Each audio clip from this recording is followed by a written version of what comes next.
Buenas tardes, yo me llamo Ángel Adrián Ibarra Gómez y junto con mi compañera Daniela Evelyn Morales Valdivia les presentaremos nuestra maqueta de la litosfera. Para empezar les hablaremos de las capas de la Tierra. Empezaremos con la corteza terrestre, que es la capa más fina y rocosa. ¿Ya? La corteza continental es como lo hemos visto, que los países se separan o los estados. La corteza oceánica vendría siendo los mares y ríos. El manto se encuentra entre la corteza y el núcleo. El manto superior está entre 200 y 400 kilómetros, el manto inferior de 1000 a 2900 kilómetros. El núcleo se encuentra en el centro del planeta, es el núcleo externo que tiene de espesor como 200 y 3000 grados. El núcleo interno está de 1000 kilómetros y tiene una temperatura de 5000. Como podemos ver, tenemos la hidrosfera, litosfera y atmósfera, y les hablaremos más adelante sobre ellas, ya que forman parte de la litosfera. Después seguimos con la litosfera. La litosfera es una de las capas de la Tierra y está formada por la superficie terrestre y la capa externa del manto terrestre. Es la capa superficial de la Tierra. Siguiente siguen las características, que son las... Daniela, Como siguiente siguen las características, que es la temperatura, Como siguiente siguen las características, como podemos ver tenemos ubicación, tamaño, temperatura, función y estructura. Después seguimos con los tipos de litosfera. El primero es litosfera oceánica. Vamos con los tipos de litosfera. Estos son los tipos: litosfera oceánica y litosfera continental. Las principales características de estas dos es que una es más vieja y la otra más joven.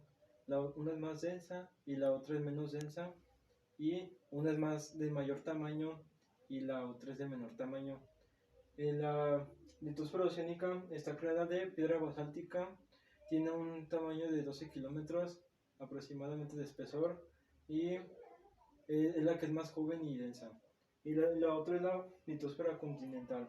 Esta alcanza unos 60 kilómetros de espesor. Capas de la litosfera: la corteza terrestre, que es la región más sólida de la Tierra. Tenemos después la región superior del manto, que es la zona externa. Para continuar seguimos con la atmósfera. La atmósfera es la capa gaseosa de la Tierra y es donde se encuentra la gravedad de la misma. Esta es la capa más importante y se divide en 5 partes, que sería primero la troposfera. La troposfera mide 12 kilómetros de espesor y es donde se encuentra el 80% de oxígeno de la Tierra, por el cual respiran los seres vivos. Después seguimos con la estratosfera. Esta mide de 12 a 60 kilómetros de espesor, es donde se encuentra la quimiosfera y se produce un movimiento exotérmico. También hay ausencia de oxígeno y de humedad.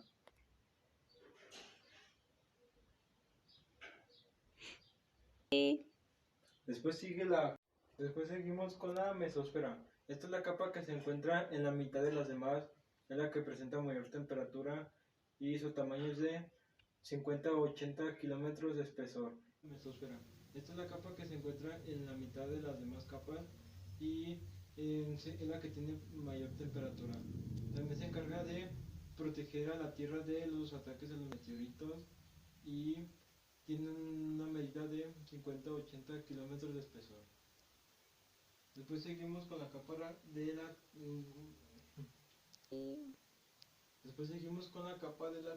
termósfera. Esta es la capa que se encuentra en la penúltima. Tiene una medida de 80 a 600 kilómetros por hora y es donde se encuentran las partículas iónicas. Estas partículas se rompen con las ráfagas solares que envía el sol. Y por último tenemos a la exosfera. Esta capa mide de 600 a 2000 kilómetros de espesor y es hasta donde llega el campo magnético de la Tierra. También se encuentra la presencia de helio y nitrógeno. Siguiente tenemos la hidrosfera, que son las capas físicas que tiene, que es sólido, líquido y gaseoso, y hace el cambio del clima. placas tectónicas son fragmentos de la litosfera que están compuestas por el manto exterior y superior y por la corteza terrestre.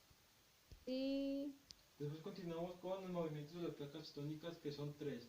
El primero es límites divergentes. Eso pasa cuando las placas se separan y crean el hundimiento llamado subducción, donde el magma sube y se crean las erupciones volcánicas. Sí. Después seguimos con movimientos convergentes, y esto pasa cuando las capas se mueven lateralmente, como podemos ver en la maqueta, se separan una de la otra. Esto puede provocar temblores y fallas sísmicas. Sí. Después seguimos con los límites transformales. Esto pasa cuando las capas se unen, la corteza continental con la oceánica. Esta pasa por abajo, en la maqueta podemos ver. Y esto es lo que ocasiona también sucesos sísmicos y crea los relieves. Como siguiente tenemos los tipos de llanuras, que la llanura sería estructural, erosionales, deposicionales, aluviales, lava, glaciales y abisalas. Y por último tenemos los tipos de piedra y suelo, que serían suelos arenosos, suelos calizos, tierra negra, suelos arcillosos, suelos pedregosos y suelos mixtos.